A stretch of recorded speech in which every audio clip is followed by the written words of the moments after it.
The clock in the downstairs hall had not struck 5 yet, and my mother-in-law was already closing the windows. Late July. The air coming off the wheat was the coolest it had been in 3 days, and she was shutting it out, room by room, latch by latch. I had been married into that house 3 weeks. I did not know a single thing about how it ran.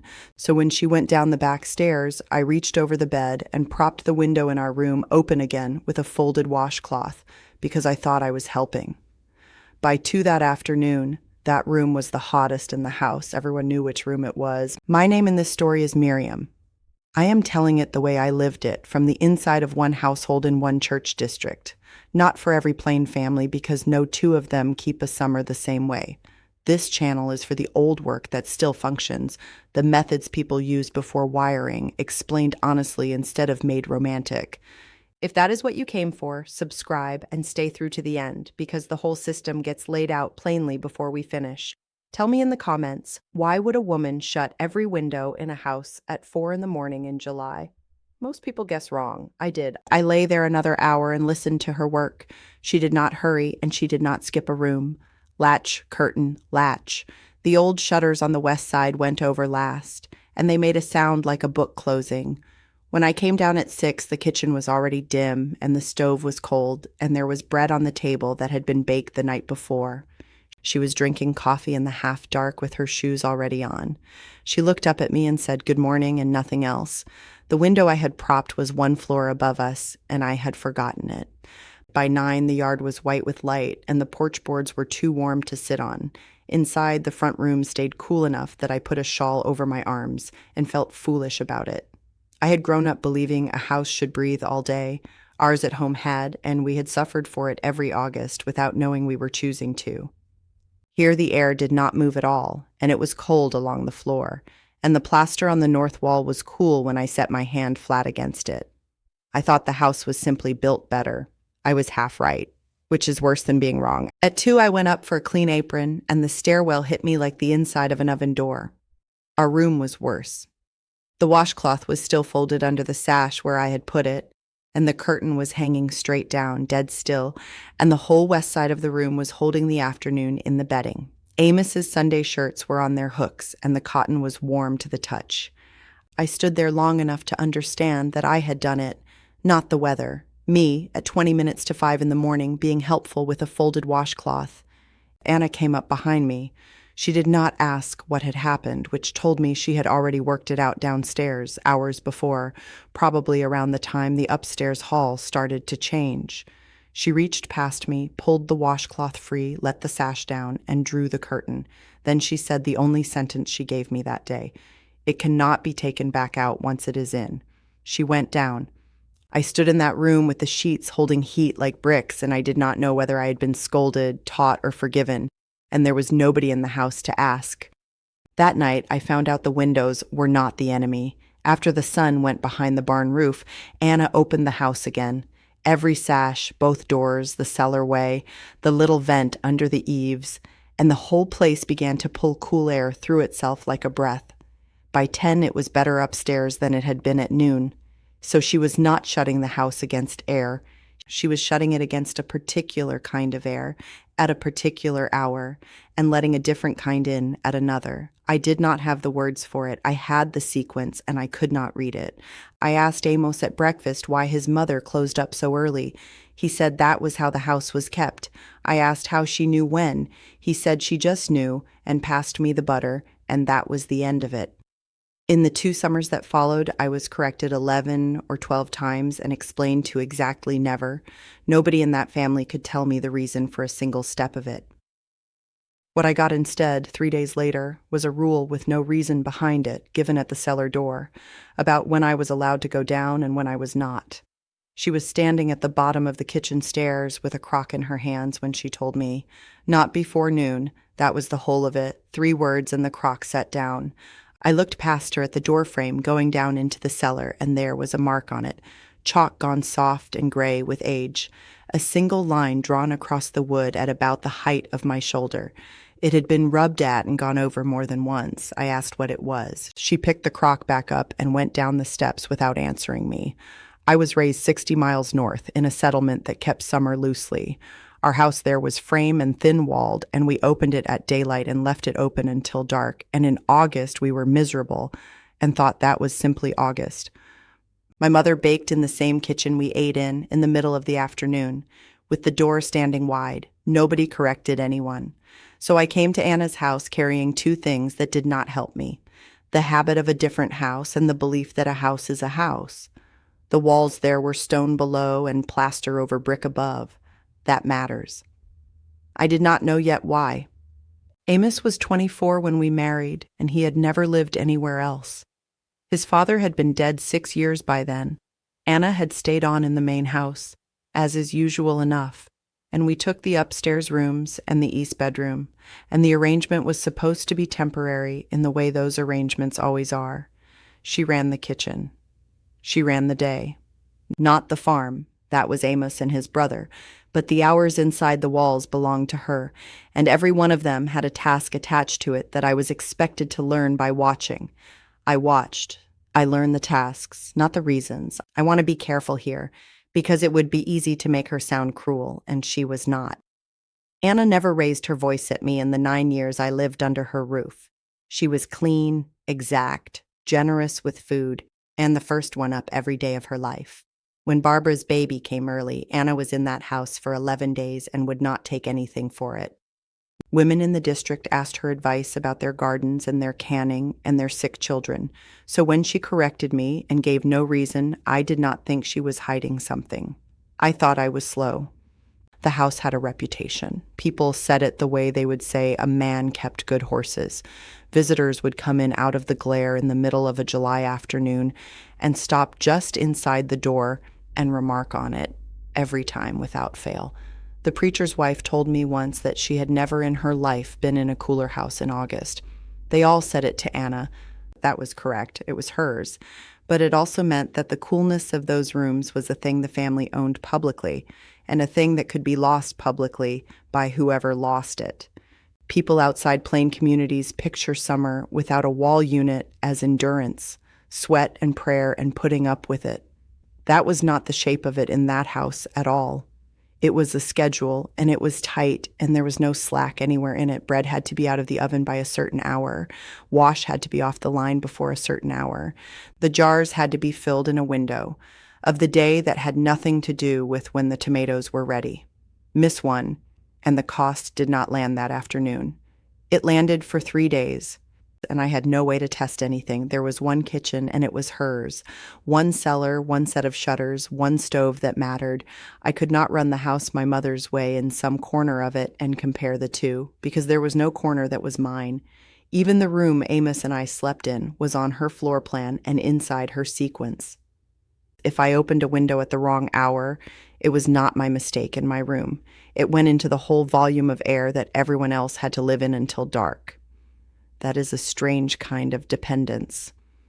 Amos's sister Barbara came for a Sunday that first August, and I asked her about the chalk line while we were washing dishes. She looked at the doorframe and said she had asked once too when she was a girl, and had been told to mind the hour and not the mark. She had not asked again. Then she said the thing that stayed with me. She said, "Whatever it is, Ma'am is afraid of getting it wrong." Not afraid of us getting it wrong, her. A week later, the heat came up hard and stayed, and Anna handed me the canning. Continue. Part 3, 96 degrees by Tuesday, and no sign of it breaking. Anna came in from the garden with 2 hampers of tomatoes and set them on the floor by the sink and said the peaches were coming Thursday, and I had better get ahead of it.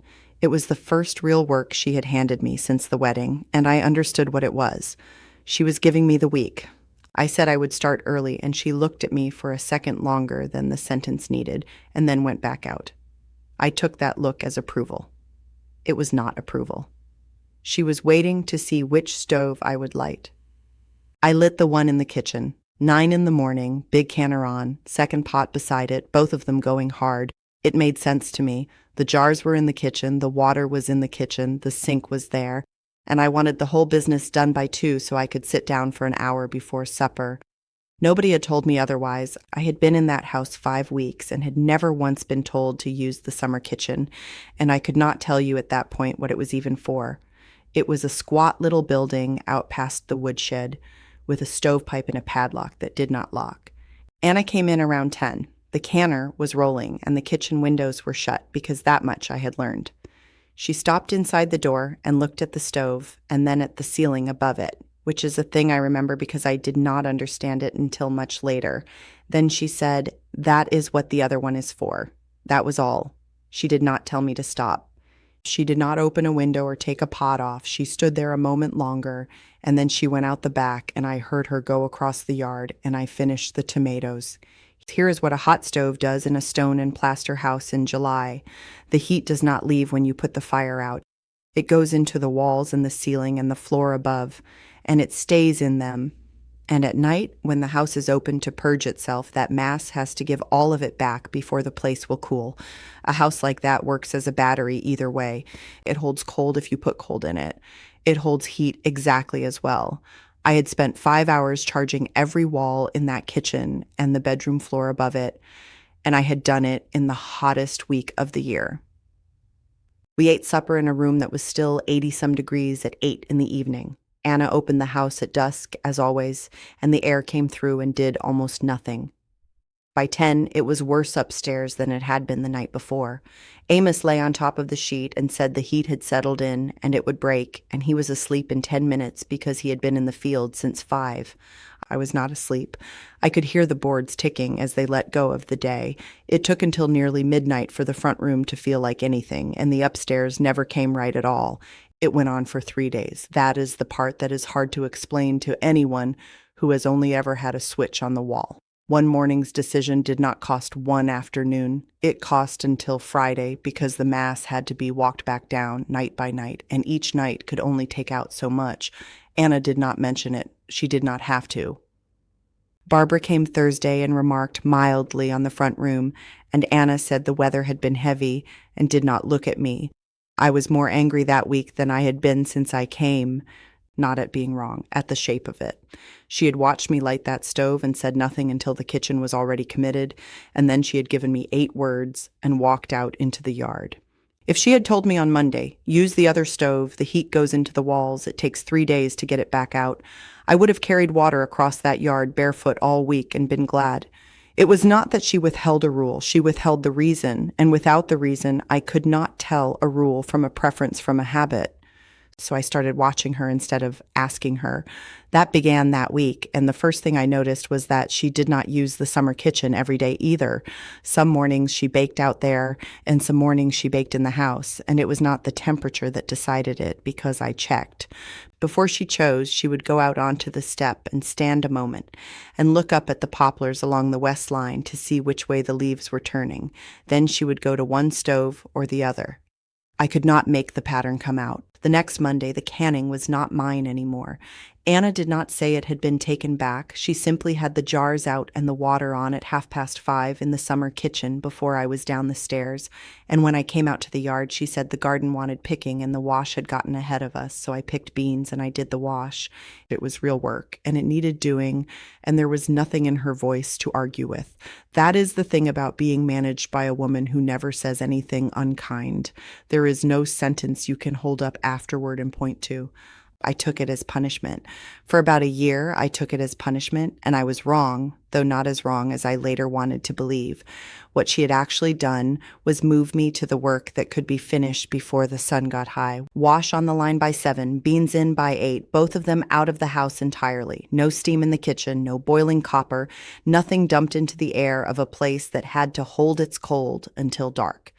That is a real method, and it works. Hot and wet work goes early, or it goes outside, or it costs you the evening. Amos noticed the change and read it exactly backward. He said it was good of Ma'am to take the heavy end while I was still settling in. He meant it kindly. He had lived in that house his whole life and had never once had to learn its clock because the clock was run for him by 2 women in succession, and he had no more idea how it worked than he had of how the mail got to Ohio. I did not correct him. I could not have said what I would be correcting. I only knew that I had come to that house as a wife and was being used as a pair of hands. The real cost was the cellar. Beans and wash are outdoor work, and outdoor work in July means you are in the yard from 6 until 11, and you come in with your dress stuck to you.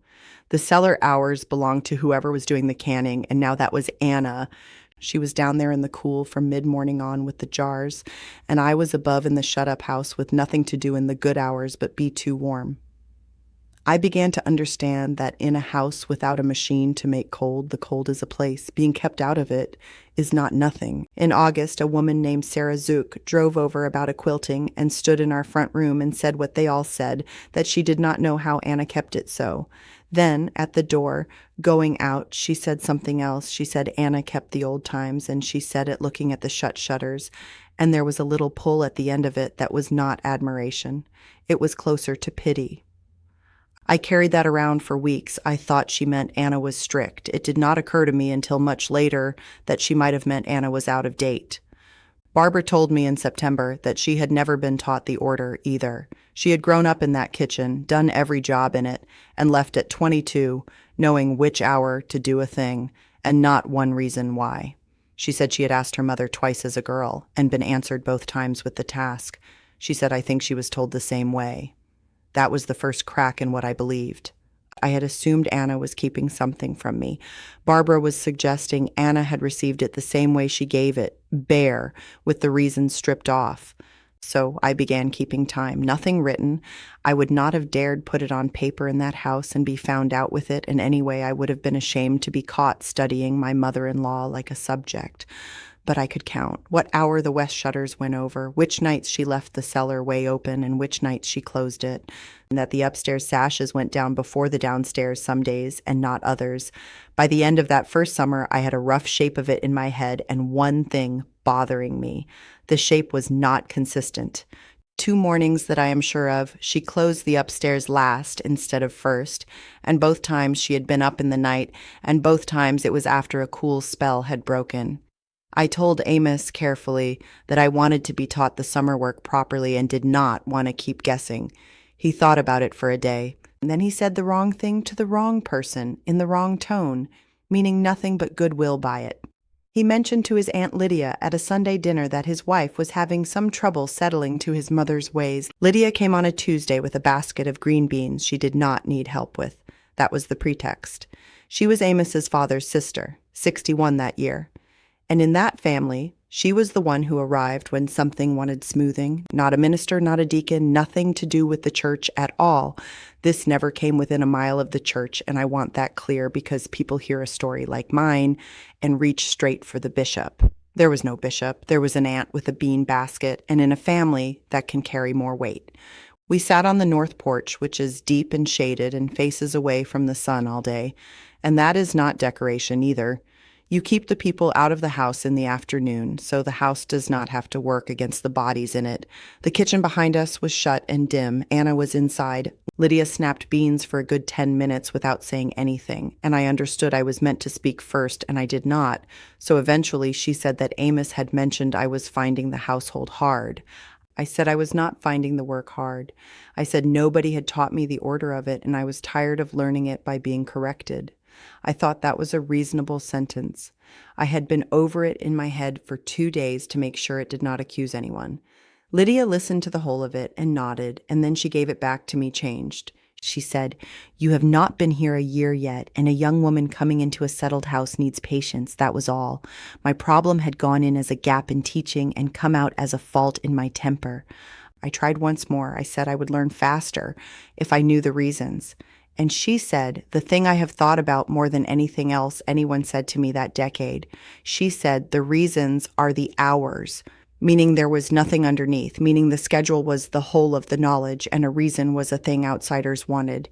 I did not believe her even then, sitting there with beans in my lap, because a woman does not go out on a step and read the poplars before choosing a stove if the hours are all there is. She said she would speak to Anna. What she did instead was tell me about Anna, which is a different thing and is often what people do instead of helping. She told me Anna had come into that house at 19 to a mother-in-law who was already sick and had run it alone inside 2 years with no one to ask. She said it as a rebuke to me, and it landed as one, and it was also true, and it was the single most useful thing anyone told me for 4 years, though neither of us knew that at the time. I do not think Lydia was working against me. She had one tool for this, and she used it. In a family where nobody says a hard thing directly, the person who arrives to settle a dispute settles it by finding the party who can most easily be asked to bend, and that was me. Youngest, newest, married in, dependent on that roof. It cost me something anyway. After that afternoon, I was in that family, the girl who had trouble with Anna's ways. Barbara heard it. Amos's brother's wife heard it. Nobody was unkind about it. It simply became a fact about me. But Lydia said one other thing and did not notice she had said it. Going down the porch steps with her basket, she remarked that I would get the way of it, that Fanny's way took. Some learning, and everyone got there in the end. Fanny, not the district, not the plain way, not how a house is kept. A woman's name. I asked who Fanny was, and Lydia said Amos's grandmother, Anna's mother-in-law, dead before you were born, and got into the buggy and drove out. I stood in the yard until the buggy was at the road. I had been living for a year inside something I had believed was as old as the settlement. A way of doing that came down from nobody in particular, the kind of thing you cannot ask about because there is no one to ask, and it had a name attached to it. One woman in one house within living memory, which meant somebody had worked it out, which meant that before Fanny, there had been no order at all, and somebody had built one, and a thing that is built by a person can be written down, and might have been. Hannah Byler was 74 that summer and lived a mile and a half east with her son's family. I went for the corn because ours came in late and hers came in early, and that was true, and it was also not why I went. I had asked Barbara, who was old enough to remember Fanny, and Barbara had named 3 women, and 2 of them were Anna's friends. Hannah was the one who was not. She had worked in Fanny's kitchen as a hired girl at 15, 3 summers running, before Anna ever came into that house as a bride. We stripped corn in her cellarway, on the stone steps under the slanted door, because that is where she works in the afternoon and has for 50 years. It was the first time in 2 summers I had sat somewhere genuinely cool in the middle of a hot day. Not shaded, cool, the kind that comes up out of the ground and does not move. She had a table down there and a chair, and she said she does her peas and her corn and half her mending in that stairway from June to September. The ground does not know it is July. You go to where the cold already is. I did not ask her about the chalk line straight out. I asked about Fanny, and she talked for a while about the woman herself, small, quick, deaf, in one ear, kept a garden that people came to look at. Then I said that I was having trouble learning the summer order. Hannah stopped stripping corn. She asked me carefully what order I had been taught. And when I described it, the whole shape as I had counted it out that first year, she looked at the corn in her lap and did not answer for long enough that I heard a wagon go by up on the road. Then she said, "That is not how it went." In Fanny's house, the upstairs windows were the last thing opened at night and the first thing shut in the morning. Last open, first shut. She was certain of it. She said Fanny used to send her up the stairs at dusk after everything downstairs was already going, and she had thought it was because the stairs were a girl's job and had learned later it was not. And in the morning, Fanny was up the stairs before she touched a latch on the ground floor every day. In that order, without variation, for 3 summers. I said that was backward from what I had been doing. Hannah said yes, and then she would not go further. I asked her plainly whether Anna had it wrong, and she put a hand up and said it was not her house, and it had not been her house for 59 years, and a woman does not go into another woman's kitchen and tell her the hours. She said it twice. She was not being coy with me. She was 74, and she lived a mile from that family, and she was going to be buried by the same church. And there was no version of speaking up that did not cost her something. She told me about her own mother instead. Her mother had kept a house in a different county with a system of her own, a way of running a spring house and the wash and the dairy through the hot months, and Hannah had been the 4th of 7 and had learned pieces of it and not the whole. Her mother died at 61. Hannah said she had spent the rest of her life reconstructing about half of it and inventing the other half, and she did not know to this day which half was which. She said that quietly, and it was the reason she talked to me at all. At the door, she said one more thing. She said Fanny wrote things down. Not a diary. Fanny was not a woman for a diary. She kept an almanac on the shelf over the woodbox, and she made notes in the margins of it, dates and wind and which rooms held, and she carried the year's one out to the summer kitchen with her and brought it back. Hannah said she had watched her do it 100 times and had never once been curious, being 15. Then she said, "It may be long gone." And she went in and shut her door. I drove home with the corn, and I did not go in the house. I stood in the yard and looked at the kitchen window, and I made myself think it through, because I did not want to be a young woman inventing a grievance. If Hannah was right, Anna had the order reversed at the top of the house, which meant either Fanny had changed her own method late in life, or Anna had never been given it correctly, or Anna had changed it herself. And there was a shelf over the woodbox in that kitchen. I had dusted it 40 times. I had never once looked at what was on it. There were 9 of them. Farmers' almanacs, the cheap yearly kind, stacked flat behind a coffee tin and a box of stove blacking, gone the color of weak tea. I got them down on a Thursday in September while Anna was at a funeral in the next district and Amos was in the field, and I sat on the kitchen floor with my back against the wood box like a child, and I opened the top one. The margins were full. Small, tight pencil, the whole way down both sides of every summer month, and none of it about weather predictions or planting. She wrote the way you write for yourself. Wind SW all week, house held, closed up 5, too late, cellar good to the mark, baked out. That was Fanny.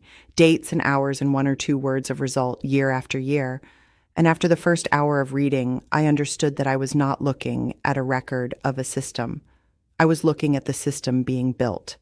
The early books were guesses. She was trying things and writing down whether they worked, and the notes get shorter and surer as the years go, the way a person's handwriting settles once they have stopped arguing with themselves. The earliest one I had was 39 years back, and it was different from all the others. The margins in that one were not brief. She wrote in it nearly every day of July and August, and there were temperatures taken off a thermometer, and the same phrase over and over. No relief, still no relief. That summer, whatever it was, did not break. Everything in the later books traces back to something she tried in that one, the summer kitchen, the early wash, the shutters going over the west windows at 7 instead of 9. All of it dated to a single bad year and refined for 38 afterward. And there, in the middle of that first bad August, was the cellar. She had gone down with the thermometer at different hours to find out where the cold actually sat, because it does not fill a cellar evenly. It lies in the bottom of it like water in a bowl, and it has a top edge, and above that edge the air is no better than the room upstairs. She measured how high it came. She found the hour it was deepest. Then she made a mark on the doorframe at the height it reached in the worst week she ever recorded, so she would know what she was working with. The line is a level. That is all it ever was. It is the high water mark of the cold in that cellar, and the reason you do not go down before noon is not a rule about women or obedience or anything anyone in that family thought it was. It is that in the morning the cold has not yet settled, and the mark is a lie. By noon, it is true again. Fanny wrote it in 5 words, and I read them sitting on the floor of a kitchen where nobody had been able to tell me for 2 summers what a piece of chalk meant. Then I found the order, and it was Hannah's. Upstairs open last, upstairs shut first. Fanny's reason was one line. The heat goes up and out the top last, and it comes back down first. You open the top of the house at the end of the night's flush, because that is where the last of the day's heat is sitting, and you shut it at the very first light, because the top of the house is where the new day gets in. Anna had it exactly reversed. Not roughly, precisely backward, at the one point in the sequence where being backward costs the most. I sat there and did the arithmetic, and the anger went out of me, and something much worse came in. Anna had come into that house at 19. Fanny was alive another 11 years after that, and in 11 years she never sat her son's wife down and gave her the reasons. She gave her the hours the same way she had given them to a 15-year-old hired girl. Anna had been handed a schedule with the meaning stripped off, had been left holding it alone, and somewhere in 30 years of running it from memory, she had gotten 2 steps out of sequence and had no way on earth to know. And she had never opened these books. That is the part I am still not finished with. They were 9 feet from where she stood every morning of her life. Either she did not know they were there, or she knew and could not read them, or she knew and would not. And I have thought about which for 21 years without settling it. What I understood on that floor was smaller and harder. She was not guarding a secret. She was guarding the fact that she did not have one. And I was now the only person alive who could prove it. I put the almanacs back behind the coffee tin and squared the tin the way it had been. I have thought about why I did that instead of walking out to the field with the book in my hand, and the honest answer is that I was 23 and I was afraid. Not of being struck or shouted at, of being the young wife who came into a house and told a widow in front of her son that she had been keeping it wrong for 30 years. In that family that is not a correction, it is a public taking. Barbara would have heard it by Sunday and Lydia by Monday. There was nowhere to go with it either. Amos and I had $90 and a horse. The upstairs of that house was ours because Anna let it be ours, and the farm was in his brother's name and his mother's, and there was no arrangement in which I said my piece and then went home to my own kitchen and shut my own door. My mother was 60 miles north, and she would have told me to be patient, and she would have been right that being patient costs less than the alternative. So I did the smallest possible thing. I copied the pages, not into anything anyone would find. I had a seed catalog from the year before with wide margins, and I wrote it in there in pencil, in among the tomato varieties, in a cramped hand nobody in that house would have looked twice at. Hours down one side, reasons down the other. It took 3 evenings. I kept it in the bottom of my sewing basket for 6 years, and I never once showed it to Amos, and I could not have told you at the time whether I was keeping a record or keeping a weapon.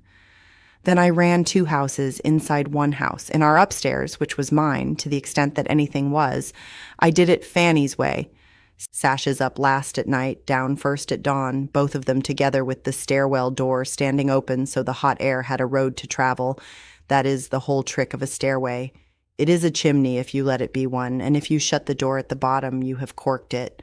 Downstairs, I did exactly what Anna did on her hours, without comment, for 6 years. It worked, and that was its own kind of misery. Our rooms came right by 9:30 most nights when the rest of the top floor was still giving off heat at 11. Anna noticed. She never said a word about it, and once in the 3rd summer, she came up and stood in the doorway of our room at 10 at night and put her hand on the door frame, and stood there maybe 15 seconds, and then went down. That was all. I lay awake most of that night with my heart going. The cost was not dramatic, and I want to be plain about that because it would be easier to tell if it were. What it cost was Amos. I could not explain to him why I was carrying myself carefully around his mother without telling him what I had found, and I would not tell him. So he had a wife who had gone quiet on the subject of the house and had stopped asking questions and had stopped complaining, and he took the quiet for peace at first and then for coldness. By the 4th year, he did not ask me about Anna, and he did not ask me about the house. We had 2 children and plenty to talk about. We did not talk about that. The summer our second was born was mild. Rain in July, nothing over the high 80s. And Anna's order held up perfectly well because in a mild year you can be 2 steps out of sequence and the house has enough slack to forgive you. I let myself think it did not matter. I remember deciding that, standing at the line with the wash, thinking, the difference is a few degrees for a few nights, and I have made it into a thing. I was tired and there was a baby, and it was easier to be wrong on purpose than to keep being right in secret. The next summer was the one people in that district still talk about. It came up hot the last week of June, and it did not break until the middle of August. And by the second week, the ground was giving nothing back at night. In a stretch like that, the slack is gone. Every step of the sequence has to be right, or the house never gets back down to where it started, and it loses a little more each day. And by the 10th day, the upstairs of Anna's house was not fit to sleep in, and everybody in it had stopped pretending otherwise. And then Barbara's boy got sick. He was 4. Barbara had brought him and his sister over on the Wednesday because she was helping her husband's family with a barn, and it was easier, and he was fretful that evening and warm to the touch and would not eat, nothing frightening. The kind of thing that goes around in August and is gone in 3 days. Anna felt his head and said he wanted rest and quiet, and she made up the little back bedroom upstairs for him because that is where the children have always been put in that house. And it was, that night, the worst room under that roof. I stood at the bottom of the stairs and did the arithmetic I had been doing privately for 6 years. The top of the house had been holding since Monday. Anna had shut the upstairs last again that morning, the way she had shut it every morning of my marriage, which meant the new heat had been getting in at the top for 4 hours before those sashes came down, and it had nowhere to go all day. That back bedroom had been over 90 at 4 in the afternoon. Putting a sick child in it was not cruelty, and it was not neglect. It was a woman following a sequence she believed came from her husband's mother. I want to be careful about what I am claiming. I am not telling you a child was in danger, and I saved him. He had a summer fever, and he was fine by Friday, and he is a grown man with a farm of his own now. What I am telling you is that I stood at the bottom of those stairs and understood that I had been protecting a widow's dignity with something that was no longer only mine to spend. It had been my discomfort for 6 years. That night it was somebody's child, and the arithmetic came out differently. I went up and got him. I carried him down with the quilt still round him, and I put him on the cot at the head of the cellar stairs, on the landing, above the damp and below the line. And that is the other half of what the mark is for, because you can sleep in that stairway in a bad August, and it is the coolest bed in the county. Then I went through the whole house and opened it in Fanny's order, downstairs first, cellar way, the upstairs sashes last, with the stairwell door standing wide. Anna came out of her room while I was doing the west windows. She did not stop me, and she did not ask. She stood in the hall in her nightdress with her hair down and watched me open her house in an order she had never used, and I could not read her face, and I did not try. Amos came down and looked at the two of us and said nothing at all, which I did not forgive him for at the time, and have since decided was the most useful thing he could have done. By 11, the front room was cool enough to want a shawl in. By midnight, the upstairs had let go. Lydia was there by 9 the next morning. Barbara had told her, because Barbara told her everything, and she came in the door already talking about the boy being moved in the night and a cellar being no place for a sick child. She was not wrong to worry. Damp is a real thing, and a stone cellar in a wet year is not where you put a child with a cough, and I said so. And I said the landing is not the cellar. And the mark on the frame is how you know the difference. That stopped her, because she had no idea what I was talking about. She turned to Anna to have the household restored. That is what she had come for, and it should have taken 30 seconds. Anna did not answer her. She got up from the table and walked to the cellar door and stood there with her hand flat on the frame, on that chalk line, the way you would put your hand on a gatepost, and she stayed there with her back to the room. Nobody said anything. Lydia looked at me. I have never in my life been in a room that quiet with 4 people in it. So I got the almanac, I went to the shelf over the wood box and took down the oldest one, The Bad Summer. And I found the page and I brought it to her and put it in her hands open. And I did not say one word because there was nothing I could have said that would not have been a taking. She looked at it for a long time, long enough that Lydia said her name once. Then Anna closed the book and held it and went out the back door into the yard. And she did not come in for breakfast, and she did not come in for dinner. She came in at 4 in the afternoon and put the almanac on the kitchen table and said, "The mark is a level." That was the first sentence. Then she said, "I thought it was where the water came to, in the flood." Her husband had told her that, or she had understood him to, sometime in the first years of her marriage, that Fanny had marked how high the cellar took water in a wet spring, and she had kept people off those stairs in the mornings for 30 years out of a caution about a flood that had never happened. Here is the whole of it in order, the way Fanny built it and the way it has been done in that house every summer since. At dusk you open the downstairs, then the cellar way, then the upstairs last, with every interior door and the stairwell standing wide, and you let the house purge all night. At first light you shut the upstairs first, because the top is where the new heat gets in. By 7 the downstairs is shut and latched. The west and south shutters go over before 8, and the heavy curtains stay drawn on those sides all day. Nothing hot happens in the house. All the cooking and every jar of canning goes out to the summer kitchen from June to September, and the one day I lit the kitchen stove in July, I paid for it until Friday. Wash and any wet work is finished and on the line before 9. Between noon and 4, the west rooms are simply given up. Nobody sits in them, nobody works in them, and the work moves to the cellar or the north porch, where the shade is deep and the sun never comes. At dusk it starts again. That is the system. There is nothing else to it. The reason for every step is the same reason, and it is the thing nobody in that family could tell me for 2 summers. A stone house is a container for cold. It holds whatever you put in it. You spend the night filling it, and you spend the day defending it, and every window and every stove and every kettle is either a way in or a way out. Fanny had no words like thermal mass and night flushing. She had a thermometer, a pencil, and 39 years, and she worked out every principle in those 2 words by hand. And she worked it out that first summer for a reason she never gave anyone. It is in the margin of the bad August, 3 words after a date, in the same small pencil as the wind directions. Her sister was in the house that summer, and she died in it upstairs in the heat of a fever. Fanny wrote the date and what the thermometer said in that room, and then went on writing about windows and did not mention her again in 9 books. She built the whole thing that autumn.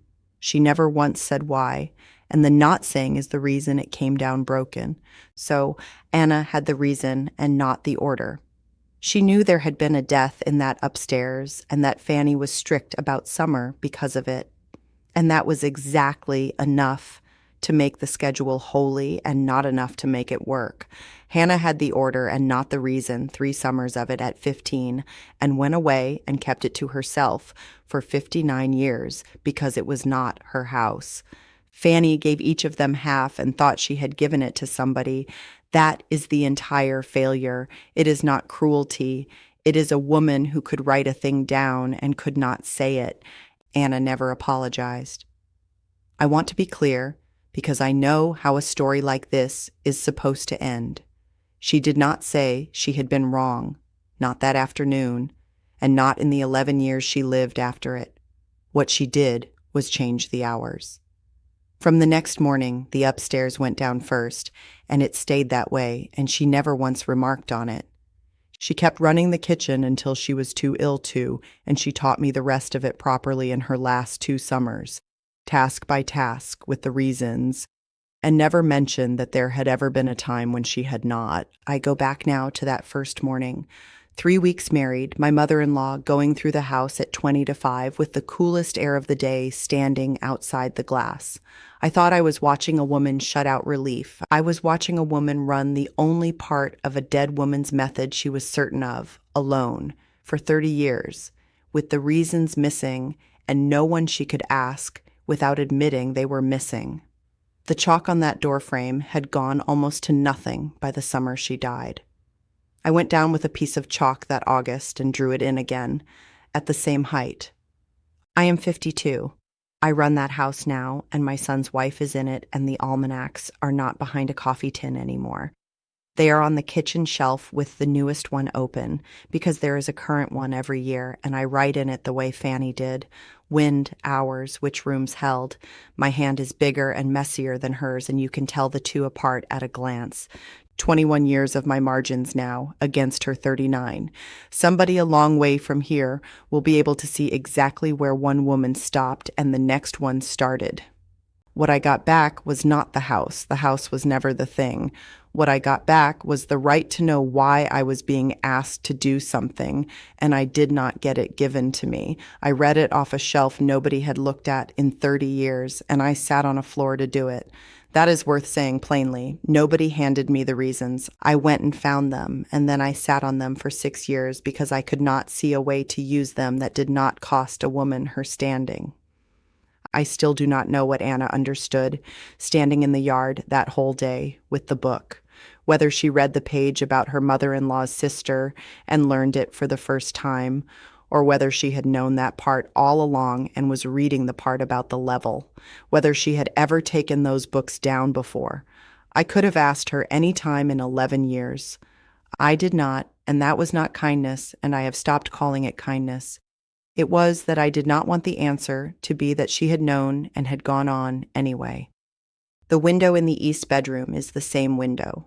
I open it every night in July, the last one in the house to go up, after the downstairs and the cellar way, with the stairwell door standing wide behind me. Same sash, same wood, and I am the one who decides the hour now. 29 years ago, I propped it open at 20 to 5 in the morning with a folded washcloth and cost the whole family 3 days of bad sleep. And the woman who could have told me why in one sentence did not have the sentence to give. That is the thing I would want you to take out of this, and it has nothing to do with plain people. Knowledge kept quiet does not sit still and wait. It degrades in the hands of whoever gets it next because they get the hours and not the reasons. And the hours look identical right up until the year that tests them. A mild summer will hide 2 reversed steps forever. It takes a bad one to show you what you have been holding. Most families never get the bad one and never find out that what they inherited was already broken. Nearly every household ran on somebody's private system before the wiring went in. Which window, which hour, which room you gave up in the afternoon. Almost none of it was ever written down because the woman keeping it did not think of it as knowledge. She thought of it as housekeeping, and housekeeping is not the kind of thing anybody imagines needing to record. Then she died, and it went with her, and the next generation kept the parts they had seen and quietly invented the rest. Hannah Byler spent 50 years doing that, and told me she could no longer tell which half was which. Your circumstances may look nothing like mine, but if you have ever been handed a rule with the reason cut off it, at a stove, at a workbench, in a first job, from a parent who could show you and not tell you, then you already know the particular tiredness of it. It is not that you cannot do the work. It is that you cannot tell a rule from a habit, from a mistake, and so you cannot improve any of it, and you cannot pass it on except in the same broken shape you got it. That frustration was never a fault in your character. So here is what I would like in the comments, and it is a real question, not a pleasant one. What did your grandmother do about the heat, the specific thing, the shutters, the wet sheet, the room nobody was allowed in after noon? And did anybody ever tell you why it worked? If you know the reason, write the reason down. Somebody will want it. Fanny's last note is a date in July with nothing beside it, a summer she meant to record and then did not. And it is the only page in 9 books that tells you nothing at all.